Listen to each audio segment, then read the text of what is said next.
அணியின் தலைவியாக திரு ஜான்சி ராணி அவங்க வராங்க. அவங்களுடைய பலத்த கரகோஷங்களிடையே பார்ப்போம்.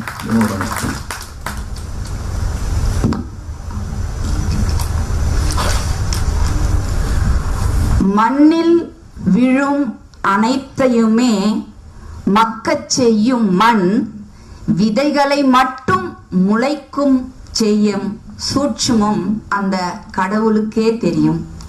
தூணின்றி வானை படைத்த தூயவனுக்கு என் முதல் வணக்கம். சென்னை துறைமுக ஆணையம் பாதுகாப்பு விழிப்புணர்வு வாரம் 2026 சிறப்பானதொரு இந்த பட்டிமன்ற நிகழ்விற்கு வருகை தந்திருக்கும் பார்வையாளர்கள், பட்டிமன்ற பேச்சாளர்கள், உங்களுக்கு டவுட்டா கூகுள பாருங்க, உங்களுக்கு காசு அனுப்பணுமா கூகுள பாருங்க, நல்ல தீர்ப்பு வேண்டுமா ஷாகுலை கேளுங்கள் என்று நல்ல தீர்ப்பை வழங்க வந்திருக்கும் நடுவர் அவர்களுக்கும், விழா குழுவினர்களுக்கும், தொழிற்சங்க தலைவர்களுக்கும், துறைமுக அதிகாரிகள் உங்கள் அத்துணை பேர்களுக்கும் என் பணிவான இனிய மாலை வணக்கத்தினை தெரிவித்துக் கொள்வதில் பெரும் மகிழ்ச்சி அடைகின்றேன், பேருவகை கொள்கின்றேன்.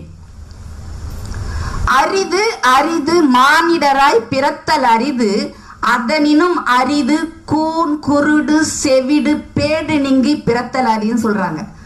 அப்படிப்பட்ட ஒரு அரிதான மானிட பிறவியை பெற்ற நாம் நம்முடைய வாழ்நாளை, நம்முடைய வாழ்க்கையில் நாம் எந்த விபத்தையும் சந்திக்க நேரக்கூடாது, எந்த விபத்தையும் நாம் எதிர்கொள்ள கூடாது என்ற உயரிய நோக்கத்தோடு நடைபெற்று கொண்டிருக்கும் இந்த பாதுகாப்பு விழிப்புணர்வு வார விழாவிற்கு நடத்தும் பாதுகாப்பு அதிகாரி அவர்களுக்கு என் பணிவான வணக்கத்தை தெரிவித்துக் கொள்வதில் பெரும் மகிழ்ச்சி அடைகின்றேன். இந்த விழா தொடக்கத்திலேயே சொல்லிட்டு போனாரு, எங்களுடைய போக்குவரத்து மேலாளர்கள் அவர்கள் எடுத்து வைக்கும் ஒவ்வொரு அடியும் கவனமாக இருக்க வேண்டும், கவனச்சிதறல் இருக்கக்கூடாது. இந்த கருத்தை உங்களுக்கும் உங்கள் நண்பர்களுக்கும் உங்கள் இல்லங்களுக்கும் கொண்டு செல்லுங்கள் என்று அவர்களுக்கு என்னுடைய மெத்த பணிவான நன்றியினை தெரிவித்துக் கொள்கிறேன். கொடுக்கப்பட்டிருக்கும் பட்டிமன்றத்தின் தலைப்பு என்னன்னு பார்த்தீங்கன்னா, விபத்துக்கு காரணமாக இருப்பது அலட்சியமா அவசரமா? மிக அவசரமாக தங்களுடைய கருத்துக்களை பதிவு செய்துவிட்டு அமர்ந்திருக்கின்ற நண்பர்களுக்கு வாழ்த்துக்கள். அதுல ராஜ்குமார் சிவன் சொன்னாரு என்னன்னா, அந்த சைரன் ஒலிக்குமா, அங்க இருக்கிறவங்க எல்லாம் கிளம்பி போயிடணுமா, ஒரு முறை 2 முறை ஒலிச்சுதான் அங்க இருக்கிறவங்க கிளம்பி போல. அந்த குளிச்ச சகோதரிகள் 4 பேர்ல 2 பேர் காப்பாற்றப்பட்டார்கள், 2 பேர் சடலமாக மீட்கப்பட்டார்கள். இது உண்மை சம்பவம். இதன் பின்னணியில் இருப்பது என்னன்னு பாத்தீங்கன்னா, அந்த சகோதரிகள் காட்டிய அலட்சியம். ஒரு முறை சைரன் கொடுத்தவன், 2 முறை சைரன் கொடுத்தவன், 3வது முறை அதை ஆன் பண்றதுக்கு முன்னாடி அந்த ஆற்றில் குளித்து கொண்டவர்கள் எல்லாம் வெளியேறி விட்டார்களா என்று என்ஷூர் செய்யாமல் அவசரமாக ஏன் தண்ணியை திறந்து விட்டார்? நடுவர் ஐயா உங்க பக்கத்துல தான் இருக்காரு ராஜ்குமார் சிவன். இதற்கான பதிலை அவர் உங்ககிட்ட சொல்லும் போது நீங்க தீர்ப்புல இதற்கான பதிலை நீங்க சொல்லிடுங்க. அடுத்து நம்ம ஆனந்த் ஐயா அவர்கள் அதே தான் சொல்றேன். அதாவது பொங்கலை மனைவி இறக்கி வச்சாங்களா, அங்க இருந்த குழந்தை சர்ன்னு ஓடி போய் குழந்தைக்கு அடி. நீங்க அங்கத்தானப்பா இருந்த, அந்த குழந்தையோட அவசரம் அது ஓடி போச்சு. அந்த அம்மாவோட அவசரம் அந்த பொங்கலுக்கு ஒரு சட்னி செய்யணும், பொங்கல் செஞ்சா வடை செய்யணும். எத்தனை முறை சொல்லியிருக்கேன், ஒரு வடை போடக்கூடாதா அப்படின்னு நீங்க கேட்பீங்க. என்கிட்ட சொன்னாங்க அவங்க, ஆனந்துக்கு பொங்கல் செஞ்சா எப்பவுமே வடை செய்யணும்னு அவங்க மனைவி போன் பண்ணி சொன்னாங்க எனக்கு. அந்த அவசரத்துல அவங்க உளுந்து ஊற வைக்கலன்னு அவசரமா அவங்க போயிருப்பாங்க. நீங்க அந்த குழந்தைய பார்க்காம எத்தனை வருஷம் கழிச்சு இத ஒரு செய்தியா, அதாவது ஒரு விஷயம் காரணங்கள் இல்லாமல் காரியங்கள் நிகழ்வதில்லைன்னு சொல்லுவாங்க. நம்ம ஒரு செய்தி பதிவு செய்தோம்னா அது இங்க வந்திருக்கிறவங்க அதை கேட்டுட்டு பரவாயில்லையே இந்த செய்தி நல்லா இருக்கே, பரவாயில்லையே இந்த வாழ்க்கையில் நாம் நடைமுறைப்படுத்தினா, நம்ம இதை இம்ப்ளிமெண்ட் பண்ணா நாம் நல்லா இருக்கலாமே அப்படின்ற கருத்தோடு அவங்க கிளம்பி போனோம். எத்தனையோ வருஷம் முன்னாடி அவங்க பொங்கலை இறக்கி வச்சு போயிட்டாங்கன்னா அந்த பொங்கலே ஆறி போயிருக்கும், நீங்க இன்னும் ஆறல. அதை கொண்டு வந்து இதெல்லாம் சரி, கிடைக்கப்பட்ட இந்த நேரத்தை எப்படி யூஸ் பண்ண பாருங்க. அடுத்து அணி தலைவர் காளிதாஸ் கிபி 5ஆவது நூற்றாண்டு காளிதாஸ் யாருன்னு பாத்தீங்கன்னா அவர் வந்து சம இலக்கியத்தின் மிகச்சிறந்த கவிஞரும் நாடக ஆசிரியருங்க. ஆனா இப்போ எங்க அவையில எங்க பக்கத்துல இருக்கிற இப்போதைய காளிதாஸ் என்றோடைய இது என்னன்னா, சமையல் முடிந்ததும் ரெகுலேட்டர் நிறுத்திடுங்க, அதிகாரியா இருந்தாலும் ஆத்துக்காரி போன் செய்தால் உடனே போனை எடுத்து பேசுங்க அப்படின்னு டிப்ஸ் கொடுக்கிற காளிதாஸ். காளிதாஸ் அவர்களே, நீங்க நிறைய விஷயத்தை நீங்க வந்து வரிசைப்படுத்தினீங்க. அதுக்கு அத்தனை விஷயத்துக்கு நான் ஒரே பதில் சொல்றேன். நீங்கள் குறிப்பிட்ட அனைத்து விபத்துகளும் அலட்சியம் என்று குறிப்பிட்டீர்கள். அந்த அலட்சியத்தின் பின்னால் கட்டாயம் ஒரு அவசரம் இருக்கும் என்பதே இந்த ராணி கூட்டத்தின் வாதம், ஜான்சி ராணி கூட்டத்தின் வாதம். நான் ராணி இல்லடா, ஜான்சிக்கு ராணி இல்லையா?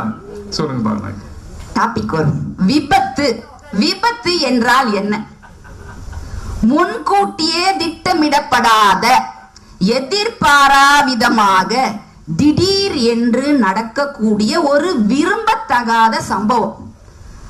முன்கூட்டியே திட்டமிட்டப்பட்டு ராகாலம் யமகண்டம் நல்ல நேரம் எல்லாமே பார்த்து பெரியவங்க எல்லாம் சேர்ந்து ஒரு விபத்து ஏற்படுத்தினாங்கன்னு சொல்லிட்டு, திருமணம் என்ற விபத்து ஏற்படுத்தினாங்கன்னு சொல்லிட்டு 2 பேர் பேசிட்டு போனாங்க. ஐயா அவர்கள், நீங்க இது எந்த கணக்குல சேர்த்துப்பீங்களோ அதை நீங்க பாருங்க. வேலைக்கு திருமணம், அதாவது நம்மளுடைய டாபிக் என்னன்னா விபத்துக்கள், அதுக்கான காரணம் என்ன, சரிங்களா? பிளான் பண்ணியே ஒரு ஆக்ஷன் பண்றாரு.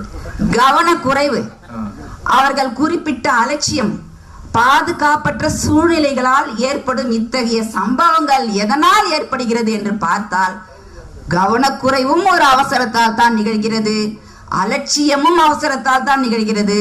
இந்த பாதுகாப்பான சூழ்நிலைகள் நம்ம ஃபாலோ பண்றீங்களா? ஒரு அவசரத்துல அதையும் ஃபாலோ பண்ண முடியாது போது. ஒரு உதாரணம் சொல்லட்டுங்களா?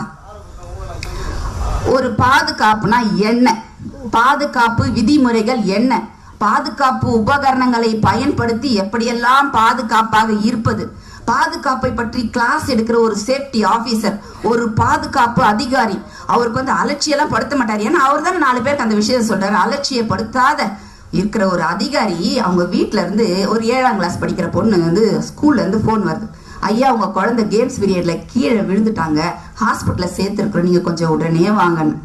இவர் மைண்ட்ல இருந்த பாதுகாப்பு விதி, ரூல்ஸ் அண்ட் ரெகுலேஷன் எல்லாமே தவிடு பொடியாய், கார் சாவியை எடுத்துட்டு சீட் பெல்ட் கூட போடாம காரை எடுத்து இருக்கிற ரூல்ஸ் அண்ட் ரெகுலேஷன் எதையுமே ஃபாலோ பண்ணல. அவர்களை நடத்தியது, அவர் அந்த பாதுகாப்பு அதிகாரி அந்த சாலையில் நடத்தியது எது? அவர் வண்டி ஓட்டலங்க, அவசரம், அத்தனை அவசரமாக கொண்டு. ஆக ஒரு சூழல், இத்தகைய சூழல் தான் நாம இன்றைக்கு வாழ்ந்து கொண்டிருக்கிறோம். 1 நாள் இல்ல 2 நாள் இல்ல, எவ்வளவு பிளான் பண்ணாலும் இந்த 9:45 கிரேஸ் டைம் 10 நிமிஷம் கொடுத்துருக்காங்க. 9:55 ஃபேஸ் ரீடர்ல முகத்தை காமிக்கிறதுக்கு செகண்ட்ஸ் ஒரு செகண்ட் வந்து ஒரு விபத்து நடக்கிற மாதிரி ஒவ்வொரு நாளும் விபத்துக்களை தான் இன்று நாம் சந்தித்துக் கொண்டிருக்கிறோம். அத்துணைக்கும் காரணம் அவசரமே என்பதே எங்கள் அணியின் வாதம்.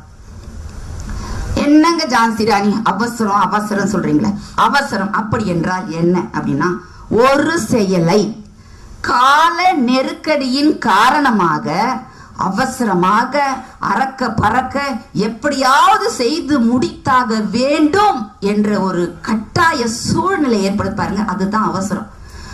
கரெக்டா அவசரம்னா எக்ஸ்பிளைன் பண்ற பாருங்களேன். ஒரு வீடுன்னு எடுத்துங்க, ஒரு 7:30 மணி வாக்குல ஒரு அம்மா எழுச்சி வாசல் தெளிச்சு மோட்டர் போட்டு கோலம் போட்டு குக்கர் வச்சு குழந்தைங்களை எழுப்பி வீட்டுல ஒரு பெரியவங்க இருந்தா அந்த பெரியவங்களுக்கு காஃபி டீ கொடுத்து, அம்மா எனக்கு நைட்லாம் தூங்கல, தலைவலி வருது, எனக்கு ஒரு மாத்திரையை கொடுணும் போது அவ்வளவு நேரத்துல ஒரு மாத்திரையை எடுத்து அந்த அம்மா யோசிக்கிறாங்க, என்னடா குக்கர்ல பருப்பும் அரிசியும் வச்சுட்டு போனோமே, இன்னும் விசிலே வரலையேன்னு சொல்லிட்டு இந்த வேலைகள்லாம் விட்டுட்டு கிச்சன் பக்கம் போனா குக்கர் வச்ச மாதிரியா இருக்கு, கேஸ் எப்பயோ தீர்ந்து போயிருக்கு.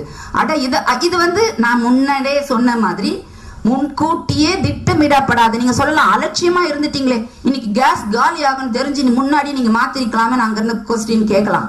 இது முன்கூட்டியே திட்டமிடப்படாத நண்பர்களை நான் சொல்றேன். 25ஆம் தேதி கேஸ் முடியும்னா அன்னைக்கே முடியுன்ற வந்து அவசியம் இல்லைங்க, அது கொஞ்சம் முன்ன பின்ன மாறலாம். இது முன்கூட்டியே திட்டமிடப்படாத ஒரு நிகழ்வு. இருக்கிற கேஸ சொல்றேன் காளிதாஸ் சொல்றேன், இருக்கிற கேஸ உள்ள இருந்து எடுத்து அதை மாத்தி, அந்த நேரத்துல ஒரு ஸ்கூல் வேன் அங்க ஆரன் அடிச்சிடும், ஒரு பதட்டம் வரும், ஒரு அவசரம் வரும். அந்த நேரத்துல வந்து எங்க அணியில இருக்கிற சந்திரசேகர் சொன்ன மாதிரி அவசரத்துல அண்டால கை போகாத மாதிரி அந்த குழந்தைய பள்ளி வேன்ல ஏத்தி அனுப்புறதுக்குள்ளேயே மிகப்பெரிய சவாலாகக்கூடிய நிகழ்வுகள் தான் நடந்து கொண்டிருக்கிறது. இதுக்கு பெயர் தான் அவசரம். நீங்க சொன்னீங்களே அலட்சியம் அலட்சியம், அந்த அலட்சியம்னா என்ன அப்படின்னு பாத்தீங்கன்னா, ஒரு செயல் எவ்வளவு பெரிய தவறு என்று அது இழப்பு ஏற்படாத வரை தெரிந்து கொள்ள முயற்சிக்கும் ஒரு பொறுப்பற்ற முறையில் செயல்படும் ஒரு மனப்பக்குவம். இதுக்கு உதாரணம் சொன்னேன்னா, ஸ்கூல்னா எக்ஸாம் இருக்கும். ஸ்கூலுக்கு போற பையன் எக்ஸாம் இருக்கும்னு தெரிஞ்சு முதல்ல இருந்தே படிக்க ஆரம்பிச்சிருக்கணும். எனக்கு தெரிஞ்ச ஒருத்தர் அப்பா, நான் சொன்னேன் அந்த குழந்தைக்கு ஒரு டிப்ஸ் கொடுத்தேன். எக்ஸாம்னா முதல்ல புதுசா எதுவும் படிக்க கூடாது. எக்ஸாமுக்கு முதல்ல ஜஸ்ட் ரிவிஷன் தான் பண்ணணும். புதிய புதிய விஷயங்கள்லாம் எடுத்துக்கூடாது. எல்லாத்தையும் கொண்டு வந்து பரீட்சை ஆரம்பிக்கிறதுக்கு 2 மணி நேரம் முன்னாடி புக்கை திருப்பி பார்க்கறத நிறுத்திடணும். அமைதியா இருக்கணும். காலையில் டிஃபன் கண்டிப்பா சாப்பிடணும். சாப்பிடாத எக்ஸாம் போகக்கூடாது. அப்படின்னா அந்த குழந்தை எனக்கு பதில் சொல்லுது, நீங்க சொன்ன அத்தனையும் வருடம் முழுசும் படிச்சுட்டு இருக்காங்க பாரு, அவங்களுக்கு பொருந்தும். எக்ஸாமுக்கு 2 நாள் முன்னாடி புக்கு எடுக்கிறவங்களுக்கு முதல் நாள் நைட் எல்லாம் தூங்கக்கூடாது, அடுத்த நாள் டிஃபன் சாப்பிடக்கூடாது, அப்படியே படிச்சுட்டே போய் எக்ஸாம் எழுதணும். ஆக அந்த மாதிரி எக்ஸாம் இருக்குன்னு தெரிஞ்ச ஒரு பொறுப்பற்ற நிலையில தான் பாரு, அதற்கு பெயர் தான் அலட்சியம். சார் சொன்னார் ஒரு முயல் ஆமை கதைன்னு. அதாவது அலட்சியமா இருந்ததுனால அந்த முயல் தோத்துது. ஒரு தோல்வியும் ஒரு விபத்து தானே. கொஞ்சம் மார்ச் 8ஆம் தேதி நடந்ததுல T20 மேட்ச், உலகக்கோப்பை மேட்ச். அதுல இந்தியா நியூசிலாந்துல அபாரமா வெற்றி பெற்று நியூசிலாந்து 159 ரன் எடுத்தது. அலட்சியமா இருந்தா நீ பரவாயில்லையே 159 ரன் எடுத்திருக்கேன். ஏன்னா நீ உங்க கூற்றுப்படி தோற்றவர்கள் எல்லாம் அலட்சியப்பட்டவர்கள் அலட்சியம் செய்கிறார்கள் என்றால் அவர்கள் அலட்சியமா இருந்து ஒரு இது கூட எடுத்திருக்க வேண்டாமே. அவர்கள் 159 ரன் எடுத்திருக்கிறார்கள், அவர்கள் முயற்சி செய்திருக்கிறார்கள் என்று தானே அர்த்தம். ஆக அடுத்த ஒரு உதாரணம், வாக்கிங், யோகா, மெடிடேஷன், கொஞ்சம் உணவு கட்டுப்பாடு, இதெல்லாம் இருந்தா உடம்பு நல்லா இருக்கும் அப்படிங்கிற ஒரு அவேர்னஸ் ஒவ்வொருத்தருக்கும் இருக்கணும். வருமுன் காவாதான் வாழ்க்கை எரிமுன்னர் வைத்தூறு போல கெடும்ன்ற திருவள்ளுவர் சொன்ன மாதிரி இது எதையுமே ஃபாலோ பண்ணாம ஒரு நாள் தானே பீட்சா ஆர்டர் பண்ணி சாப்பிட்டுடலாம், ஆஃபீஸில் ஒரு ரிட்டைர்மெண்ட் சாப்பிட்டுறேன், அங்கே ஒரு முஸ்லீம் மேரேஜ் கொஞ்சம் பிரியாணி சாப்பிட்றேன், ஒரு நாள் தானே, ஒரு நாள் சொன்ன அத்தனையும் சாப்பிட்டுட்டு அதுக்கப்புறம் டெஸ்ட்டு ஸ்கேனு அந்த ரிப்போர்ட் இசிஜி இஇஜின்னு சொல்லிட்டு அது பின்னாடி ஓடுறாங்க பாருங்க. இதற்கு பெயர் தான் அலட்சியம். சரிங்க ஐயா. ஆக இந்த அலட்சியமாக இருப்பவர்கள் அதிக இழப்புகளை சந்திச்சிட மாட்டாங்க. அவசரமானவர்களே அதிகமான இழப்புகளை சந்திக்கிறாங்க. எப்பெல்லாம் விபத்து நடக்கும்னா எப்ப வேணாலும் நடக்கும் விபத்து. சாலைகள் நடக்கும், தொழிற்சாலைகள் நடக்கும், இல்லங்களில் நடக்கும். அதற்கு நேரம்லாம் கிடையவே கிடையாதுங்க. ஆக safety is nothing but common sense அப்படின்னு சொல்லுவாங்க. பாதுகாப்பு என்பது பொது அறிவு தவிர வேறு இல்லை. வண்டி இல்லை, வாகனங்கள் இல்லை, ஹெல்மெட் இல்லை, இதுவும் இல்லை. ஒரு அத்தவங்க விபத்து ஏற்படுத்துறாங்க. எப்படின்னா ஒரு சாலையை இங்கன இருந்து அங்கன போறதுக்குள்ளே ஒரு விபத்து. சாலையில கிரீன் லைட் சிக்னல்ல எரியுது, அங்க இருந்து வண்டி வருது, இதோ போயிடலாமே கொஞ்ச தூரம் தானே அப்படின்னு சொல்ற அந்த சாலையை கடக்குறாங்க பாருங்க. அவங்க உள்ள இருக்கிறது அலட்சியம் இல்லைங்க, அவசரம். எப்படியாவது பள்ளி போய்விடலாம், எப்படியாவது கல்லூரி சென்று விடலாம், எப்படியாவது அலுவலகம் குறிப்பிட்ட நேரத்திற்குள் சென்று விடலாம் என்கின்ற அவசரம். அதாவது வேகம் அன்று சோகத்தை தரும் வேகத்தை குறைக்க வேண்டும், அப்படி எல்லாமே அவங்க மைண்ட்ல இருக்கும். ஆனால் நான் குறிப்பிடும் வேகம் ஆக்சிலேட்டர்ல காலை வச்சு வண்டியின் வேகத்தை அதிகப்படுத்துவது அல்ல. எப்படியாவது போய்விடலாம் என்று அவர்கள் உள்ளத்திற்குள் ஒரு அவசரம் எழுகிறதே, ஒரு உந்துதல் எழுகிறதே, அந்த வேகம் தான் விபத்தினை ஏற்படுத்துகிறது, ஏற்படுத்தி கொண்டிருக்கிறது, இனியும் ஏற்படுத்தும் என்பதே எங்கள் அணியின் வாதம். நேரம் இருக்கா? இன்னும் 2 பாயிண்ட் சொல்லலாம். நண்பர்களே, பொதுவாக விபத்து என்றால் நம் முன் நீளும் பட்டியல் என்னன்னு பாத்தீங்கன்னா, சரியாக போடப்படாத ரோடு, சரியாக பராமரிக்கப்படாத சாலை. கேட்கலாம், என்னங்க ஜான்சிராணி சரியாக போடப்படாத ரோடு விபத்து ஏற்படுது? ஆமா, அவனுக்கு இன்னொரு கான்ட்ராக்ட் வந்திருக்கும், இந்த ரோட ஒன்னும் பாதியமா போட்டுட்டு அவசரமா போயிருப்பான். ஆக மிதமிஞ்சிய வேகம், ஒரு குறுகலான பாதையில 2-3 பேர் ஒருத்தர் முந்தி அடிப்பது, நுழைவு இல்லை, வாகனங்கள் செல்ல அனுமதி இல்லை என்று தெரிந்தும் அந்த இடத்தில் வாகனத்தை கொண்டு செல்வது, குறுகிய கால பயிற்சியை முடித்துவிட்டு ஓட்டுநர் உரிமம் வாங்கி கனரக வண்டிகளை ஓட்டும் அனுபவம் இல்லாமை, இது போன்ற காரணங்களால் இது போன்ற அலட்சியங்கள் அவங்க சொல்லுவாங்க. ஆனால் இந்த அலட்சியத்தில் பின்னால் இருப்பது அவசரமே என்பதே எங்கள் அணியின் வாதம். கேஸ் மூடுறதில்ல, மின்சார உபகரணங்களை சரியாக பயன்படுத்துவது கிடையாது, சேஃப்டி உபகரணங்களை பயன்படுத்துவது கிடையாது என்று நீங்கள் சொல்லும் அத்துணை குற்றச்சாட்டுகளுக்கும் பின்னால் அலட்சியமில்லை, அவசரமே இருக்கிறது. ஆக நண்பர்களே, சரியாக நேரத்திற்கு எழும்பி சரியாக அலுவலகம் செல்லாமல், அதாவது என்ன சொல்லுவாங்க, இந்த பப்ளிக் டிரான்ஸ்போர்ட் என்று சொல்லக்கூடிய ரயில், பஸ் இதெல்லாம் பயன்படுத்தாமல் வீட்டில் இருந்தபடியே ஓலா, ஊபர், ராபிடோ எல்லாம் புக் பண்ணிட்டு ஒரு ஆளுக்கு ஒரு வண்டி, அதாவது 4 பேர் சேர்ந்து ஒரு வண்டியில பண்ண ஒரு ஆளுக்கு ஒரு வண்டியோடு சென்று சாலையில் வண்டியோட அதை டிராபிக் அதிகப்படுத்தி விபத்துகளை ஏற்படுத்துவது இந்த ஒவ்வொரு தனி மனிதன் உள்ளிருக்கும் அவசரமே என்று சொல்லி அவசர தீர்ப்புக்கு ஆளாகி கொலை உண்ட கண்ணகி மனைவி, கோவலன் மனைவி கண்ணகி என்பதை அறிவீர்களா அரசேன்னு சொல்லிட்டு பாண்டியன் மன்னன் கிட்ட வந்து ஒரு அம்மா நின்னு, கொற்றவனே, குடலினில் உள்ளவனே, சிந்தித்து பார், விசாரிக்கப்பட வேண்டிய வழக்கு கோவில் மண்டபத்தோடு முடிவானேன், அவ்வளவு அவசர தீர்ப்பு வழங்கப்படுவானேன் அப்படின்னு சொல்லிட்டு போனாங்க. ஆக அவ்வளவு அவசரமாக தீர்ப்பு வழங்காமல் நல்லதொரு தீர்ப்பை வழங்க வேண்டும் என்று பணிவன்புடன் வேண்டுகோள் விடுத்து வாய்ப்பளித்த அத்துணை நல்ல உள்ளங்களுக்கும் நன்றி பாராட்டி அமர்கிறேன். நன்றி, வணக்கம். அவசரமா ஒரு போன் வருது, நான் கிளம்பட்டுங்களா? அப்புறம் நான் தீர்ப்பு சொல்றேன்.